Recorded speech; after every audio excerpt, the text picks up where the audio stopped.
মৃত্যুর পর কানের কাছে হরিনাম কিংবা কৃষ্ণ নাম কিংবা রাম নাম শোনাতে হয় কেন? আপনারা হয়তো দেখেছেন, বা যারা প্রিয়জন চলে গেছেন তার মৃত্যুশয্যায় হয়তো বা তার কানের কাছে এই ধরনের ধর্মের কথা আপনারা শুনিয়েছেন। কিন্তু আপনারা কি জানেন যে কেন এই কথাগুলো বলতে বলা হয়েছে শাস্ত্রে? এর পিছনে কি কোনো বিজ্ঞান রয়েছে? সেটা নিয়ে আজকে আলোচনা করব। মৃত্যুর পর মানুষ কি শুনতে পায় তার প্রিয়জনেরা কি বলছে, কিংবা ডাক্তার নার্স তারা কি কথা বলছে, কি আলোচনা হচ্ছে, শুনতে পায়? বিজ্ঞান কি আসলে প্রমাণ পেয়েছে যে মৃত মানুষ শুনতে পায়? আর আজ থেকে হাজার হাজার বছর আগে আমাদের পবিত্র ধর্মগ্রন্থগুলোই বা এ নিয়ে কি বলে গেছে? সব বলবো আজকের এই ভিডিওতে।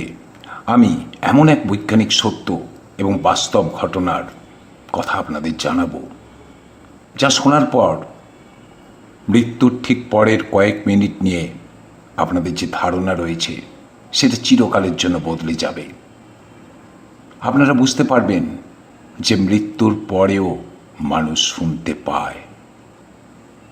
একটু মিস না করে শেষ পর্যন্ত দেখুন, কেননা এই রহস্য আপনাদের এতদিনের ধ্যান ধারণাকে ভেঙে দিতে পারে। ডাক্তার বলে চলে গেলেন মানুষটি আর বেঁচে নেই।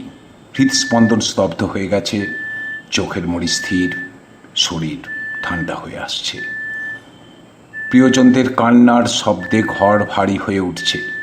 কিন্তু আপনি কি জানেন, ওই মৃতদেহটি তখনও ঘরের সব কথা স্পষ্ট শুনতে পাচ্ছে। আপনাদের কান্না, আপনাদের আফসোস, চিকিৎসকের শেষ ঘোষণা সব কিছুই তার মস্তিষ্কে আছড়ে পড়ছে কানের মাধ্যমে। তাই প্রশ্ন ওঠে, মৃত্যুর পর মানুষ কি শুনতে পায় না, নাকি তার অবচেতন মন শেষবারের মতো চারপাশের শব্দগুলোকে আঁকড়ে ধরে? বিজ্ঞান বলছে মৃত্যুর পর মানুষের একটা অঙ্গ দীর্ঘক্ষণ সজাগ থাকে। আজ আমি বলবো প্রকৃতির সবচেয়ে রহস্যময় সত্য, মৃত্যুর পর মানুষ কি শোনে এবং কেন শোনে। বিজ্ঞান, বাস্তব জীবনের অবিশ্বাস্য ঘটনা, আর শাস্ত্র কি বলে। শুনতে থাকুন আজকের ভিডিও।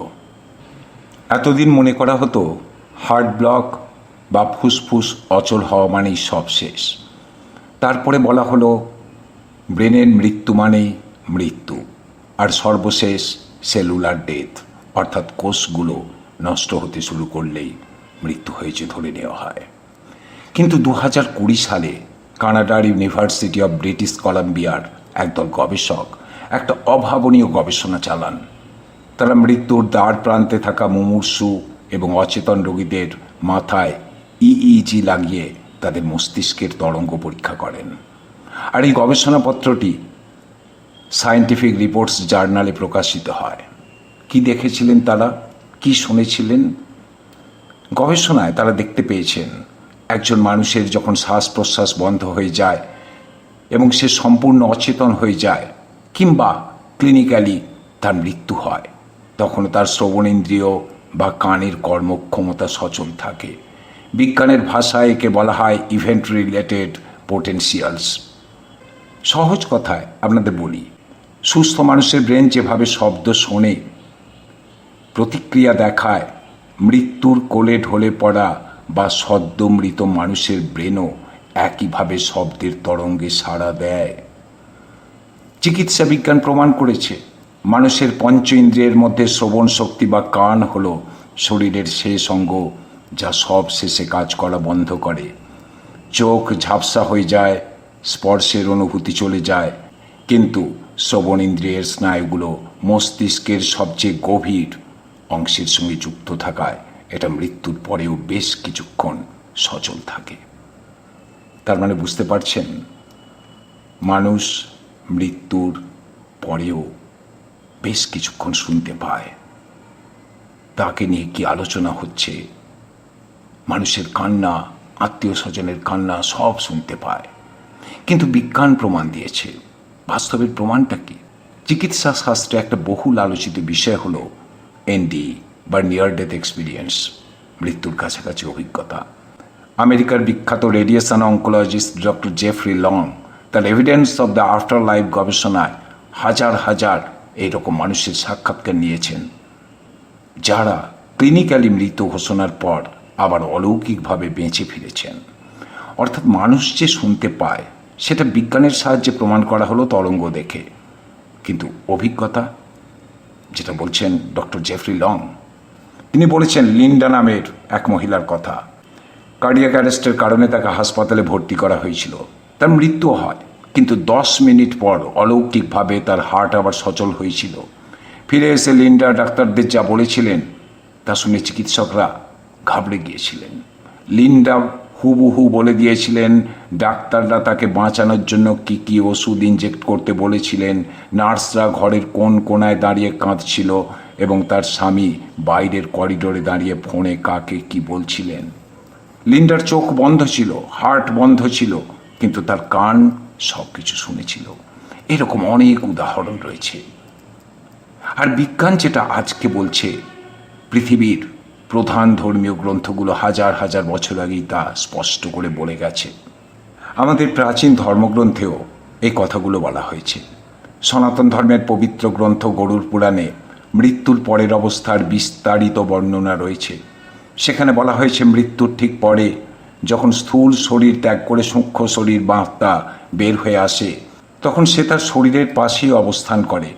সে তার প্রিয়জনদের বিলাপ, কান্না আর তাদের প্রতিটি কথা স্পষ্ট শুনতে পায়, কিন্তু মায়া এবং সূক্ষ্ম শরীরের সীমাবদ্ধতার কারণে সে জীবিতদের সঙ্গে যোগাযোগ করতে পারে না বা নিজের উপস্থিতিটাও বোঝাতে পারে না।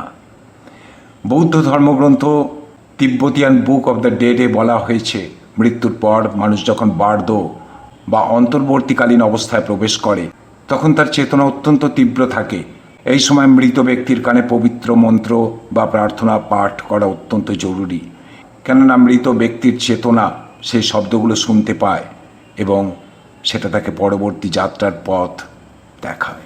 দেখবেন আমাদের ধর্মেও রয়েছে মৃত্যুর পর কানের কাছে কৃষ্ণমন্ত্র বা হরিমন্ত্র বা যে যাকে বিশ্বাস করে সেই মন্ত্র পাঠ করা হয়।